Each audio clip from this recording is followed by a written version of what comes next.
Ladies and gentlemen, welcome to MetrObelisk Radio. Today we are looking at the 5th season of Survivor Thailand.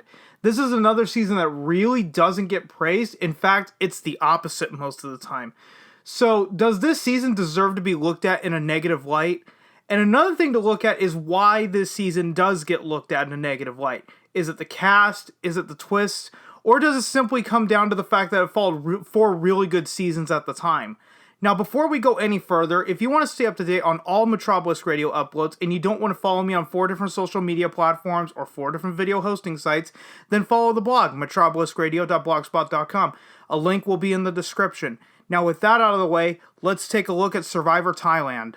So let's start this episode by talking about the twists. Now, this was the first season where the castaways actually picked their tribes, and how the team captains were selected was based on who was the oldest man and the oldest woman, since in Thailand the elders are very respected. And this twist would come back into Survivor from time to time, but this was the first season to ever really do it. Also, the 2 beaches had distinct advantages. One had shelter, but water was harder to get, whereas the other had no shelter, but the water was easier to obtain. The team captains didn't know which beach contained which. All they were asked to do was pick between sunrise and sunset, and that's how the tribe beaches were picked.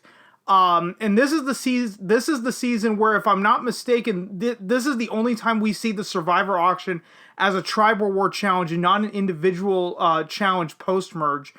Now, if we're going to talk about Survivor Thailand, we have to talk about the delayed merge, and this is the one and only season to ever have it. Now, usually on a season with 16 people, the tribes merge at 10 for those who don't know, or for those who don't remember, because the last time they did a season of 16, I think, was Survivor China. Now, at 10, both tribes were living on the same beach, but they were not merged. So what this effectively accomplished was basically one tribe was going to have a clear numbers advantage going into the actual merge, since both tribes were at 5 members each. One tribe lost the 2 immunity challenges, basically giving them a numbers advantage of 5-3 when they finally merged at 8. Now, thankfully, this was never done again, and in my opinion, this was a twist that shouldn't have happened. Now, everyone can go down this rabbit hole of what would have happened this season had it had a traditional merge. Maybe everything would just play out the exact same way as it did, or we could have potentially not only had a different final 2, but a completely different winner in general. Now let's move on to the cast assessment. We're going to start off with Chuyagan, and the first person we're going to look at is John. He was the first boot of the season, and as I stated in my Marquesas retrospective, I don't give much thought to first boots because basically once you blink, they're gone. Then we get up to Tanya. Now, she was the second boot of the season, but I'm going to say this about her. She probably would have been the fan favorite this season had she just lasted a little longer. I think she easily makes Final 10 just because she had the personality to do it based on what was shown those first couple of episodes. It just sucks that her body couldn't handle the Survivor diet. Very similarly to Jesse from Survivor Africa. That was Survivor 3. Then we get to Ted, and really, he was the biggest guy this season, and I'll get more into him in the gameplay portion of this. Then we have Helen, and she was probably the most annoying, and for me, I know too many people like her, so that's why I say she's probably the most annoying for me.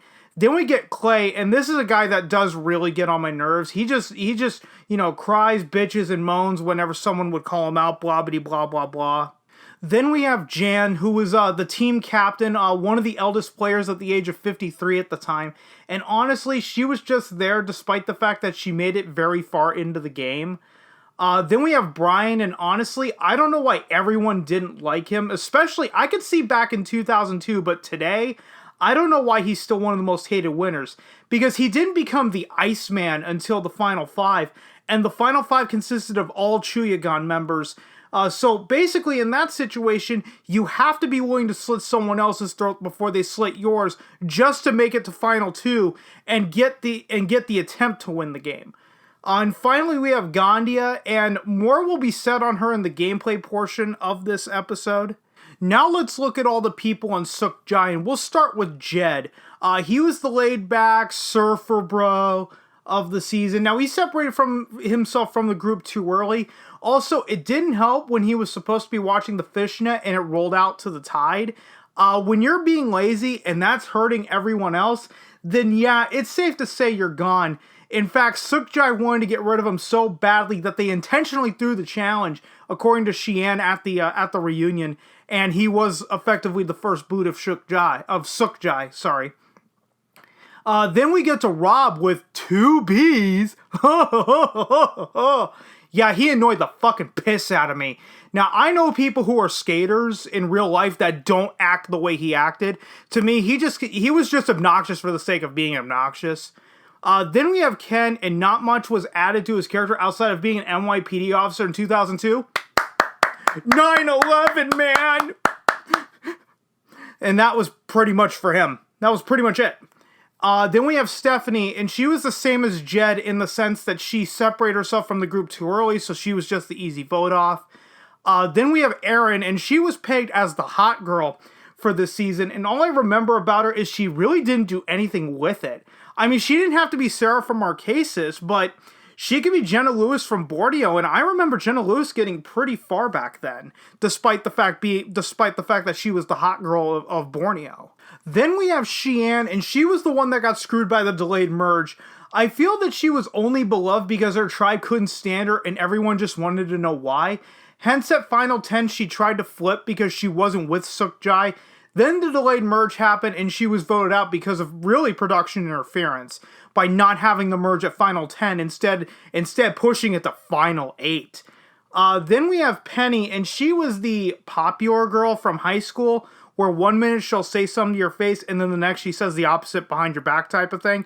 Yeah, I knew a few people like her in high school, and they can really rub you the wrong way. And finally, we have Jake, who was the team captain for Sukjai, the eldest player, age 60, turning 61 at the time. Now, outside of being the eldest player, there isn't much more to him, really, than that. Now let's get into the actual gameplay portion of this, and obviously we're going to start with the pre-merge. Now, honestly, the biggest moment from this point in the game is when Ted and Gandia have their issue. Now, for those who don't know, or don't remember, or choose not to watch the season so you don't give a fuck, Ted was apparently grinding against Gandia throughout the night. Gandia confronts Ted about it, and they resolve it right then and there. Problem solved. Done. Well, shortly after that, Gandia goes around and goes further with the allegations, now saying that he was not only grinding against her, but he was kissing her ear, biting my shoulder, whatever it was, just basically blowing up a situation that really didn't need to get blown up any further, since the two of them already had a resolution for the apparent grinding, and the result was just simply keep their distance. Now, once Gandia was voted out, she admitted in her exit interview that she did all that shit for gameplay just to pit the men and the women against each other. Now, I would not be surprised if this was the moment that people refer to when they say that this season was mean-spirited. I don't care if you're playing for $1 million. This is just one of those lines that you don't fucking cross. You don't over-exaggerate a situation where you basically accuse the man of wanting to rape you. Now, during this whole debacle, I genuinely felt sorry not only for Ted, but also his wife. Because, my God, this is making a mountain out of a molehill. And even by her own admission, she made a mountain out of a molehill. So I'm not even making any fucking accusations about her, so fuck off.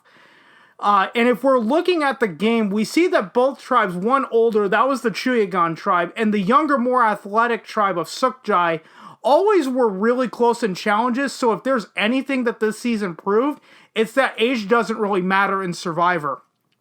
Now, I've already talked about the delayed merge, but I'll go into it just a little more from a gameplay perspective. Now, this move really screwed over Xian and Erin. Just like I said, Chuyagan and Sukjai entered at 5-5. Now, had it been a regular merge, we could see a completely different post-merge game.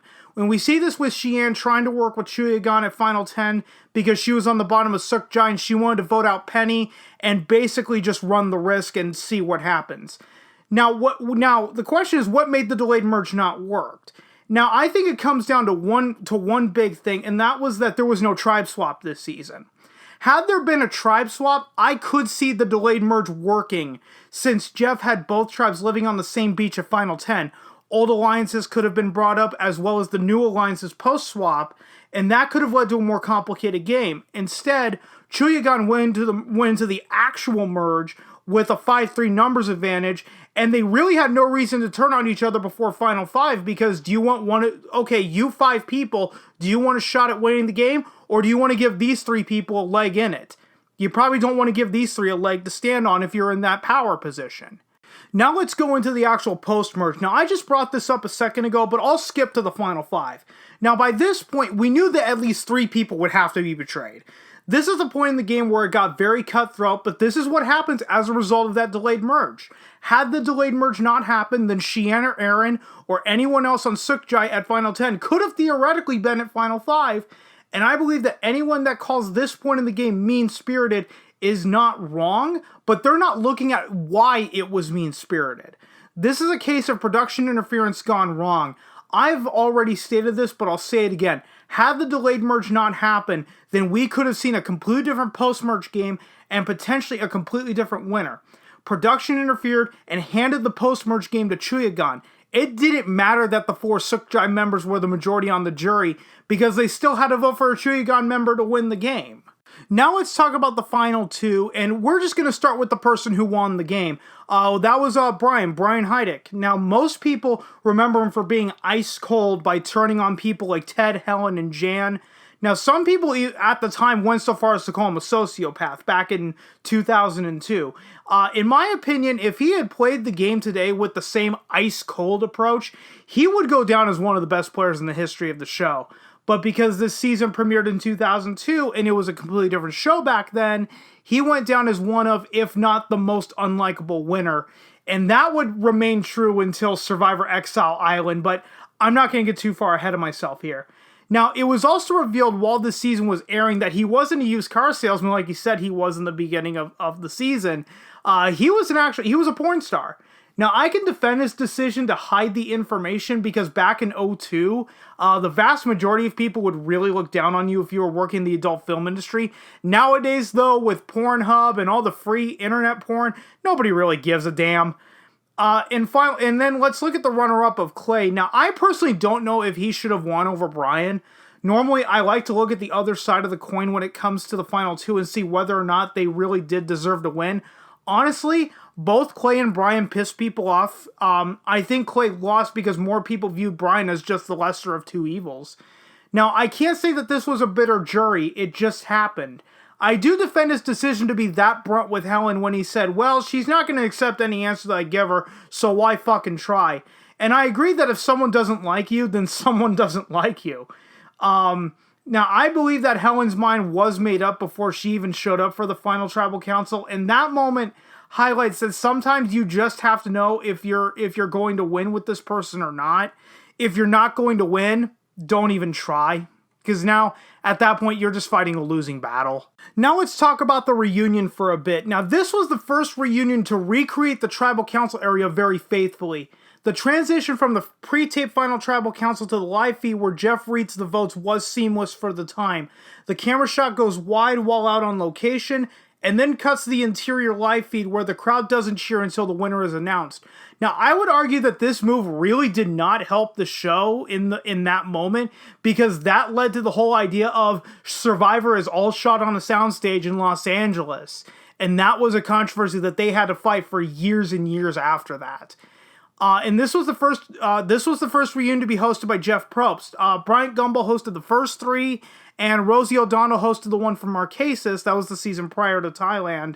Now, Jeff would go on from here to host all of the reunions, and in my opinion, Jeff isn't the best when it comes to hosting these reunions. Yes, he questions the castaways at Tribal Council, but Tribal Councils are very heavily edited. The reunions are all live right then in the moment.